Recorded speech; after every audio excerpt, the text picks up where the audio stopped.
The protests have thinned, but behind the silence, something else is brewing. The files Malik leaked changed everything. Politicians resigned, agents disappeared, and a new task force, the Bureau of Ethical Security, was formed.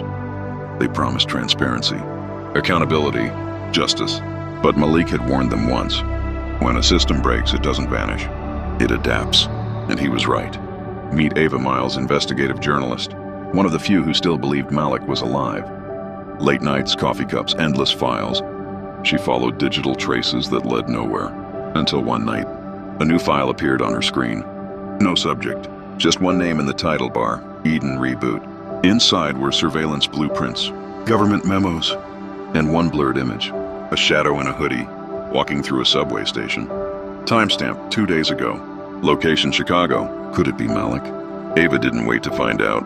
She grabbed her recorder, her camera, and headed for the Windy City. But what she found wasn't just Malik's trail. It was a blueprint for Control 2.0. The tunnels were part of an abandoned subway line, shut down after the Project Eden leak. But the power was still on. Somebody had been there recently, and then she saw it, sprayed across the concrete wall in red paint. Truth breathes. The same words Malik spoke before he vanished. Ava's hand shook as she hit record. Static filled the air. Then, faintly, a voice. If you're hearing this, they've started again. It was him, Malik's voice, distorted low but clear. They rebuilt Eden under a new name. Same plan, new face. Don't trust anyone wearing the badge. Then the message cut out, followed by a chilling phrase. You're already being watched. Ava froze. On the screen, 3 words. Leave Chicago now. But she didn't. She went deeper. At the end of the tunnel, she found a steel door. And behind it, a room filled with servers, blue lights blinking like mechanical eyes. But on one of the screens, something unexpected played. Live security footage. A man sitting alone in a dim motel room, typing, speaking into a mic. It was Malik. Alive. He looked older, more worn, his voice lower but steady. They think I'm dead. Let them. I've been watching, recording, waiting. Because the truth isn't finished. Ava whispered to herself.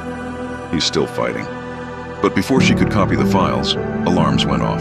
Footsteps, radios, shouting. She grabbed a hard drive and ran. Bullets shattered the glass behind her. Sparks lit up the tunnel.